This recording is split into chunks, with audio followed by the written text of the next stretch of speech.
The areas A, B, and C now look almost like ancient history. They are derived from the Oslo Accords of 1993, which bear in mind that the Oslo Accords were supposed to be an interim period of 5 years until a peace agreement that settles all the outstanding issue between the Israelis and Palestinians are resolved.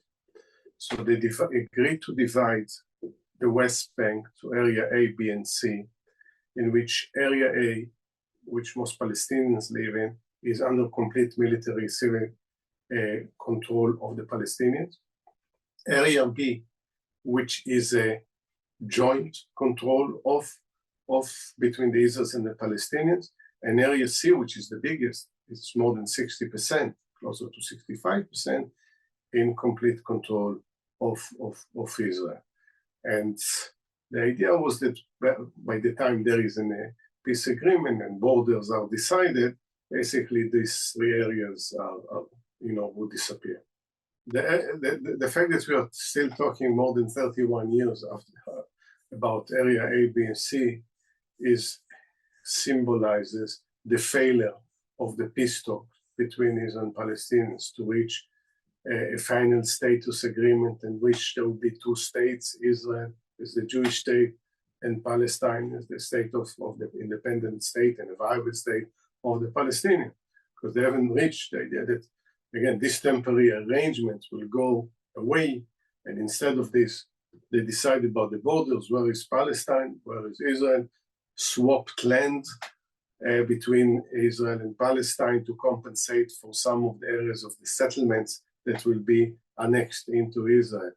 And the reason we talk about it is because we never reached this point, effort after effort, to reach such a final status agreement that end all claims failed, and the peace process as we know it, based on a two-state solution, collapsed altogether. There are a lot of issues. For instance, the occupation is becoming more and more entrenched. There is increasing violence, terrorism by settlers, by Jewish settlers. What we mentioned about area A and B, C, that there is no respect for area A as being in complete control of the Palestinians. Also reflects on decrease in legitimacy of the PA. But the PA itself becomes more and more authoritarian.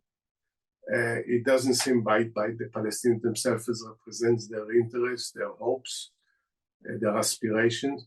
And most Palestinians don't see a way out beyond what they see, the entrenched occupation that is harsher and harsher. You have thousands of people in jail, many of them in administrative arrest, meaning that they haven't been charged by anything. The economy is doing badly. So all of this, that's what people want to see, a sea change in the way they live. Don't live under occupation, live in an independent state, and most importantly, enjoy the same rights that everyone deserves anywhere in the world. Trump creates chaos. He brings into the discourse aspects that, a month ago, no one will ever use. So I think the worry in that, when he talked about the expulsion of all Palestinians from Gaza, which not likely to happen, and one should hope won't happen, but he normalizes war crimes. He normalizes the discussion of ethnic cleansing. And whatever he said, whether it's there or in the Ukraine or in Canada or Panama or Greenland, is normalizing the crushing international law, crushing the post-Second World War order, completely demolishing standards of behavior that we at least in the West, held as important, as at the heart of the values and our principles. And the same goes for Gaza, when so nonchalantly the president of what's supposed to be the free world talks about permanently removing against their will 2.3 million people. which is called, it's against the Geneva Convention and many other conventions. He tried to normalize committing these war crimes to build a Riviera, whatever it means. Now, if he normalizes this in the Gaza, who can guarantee that the same things, he won't come with similar ideas when it comes to the West Bank? It would be a mistake to ignore and neglect what's happening in the West Bank.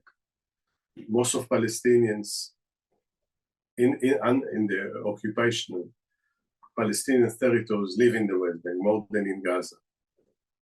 And what happens right now in the West Bank can lead to increase in hostilities, in violence, and it's so fragile that it can go wrong any moment.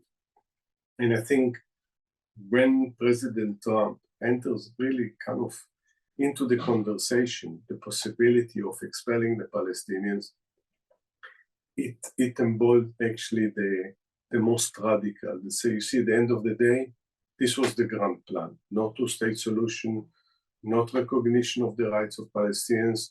The grand plan is more settlements and annexing the West Bank, and eventually, potentially, expelling here also the Palestinians. I think we are in a position, in a point in history which is very dangerous unless it's diffused. I'm afraid that we'll see for a long time of violence and bloodshed.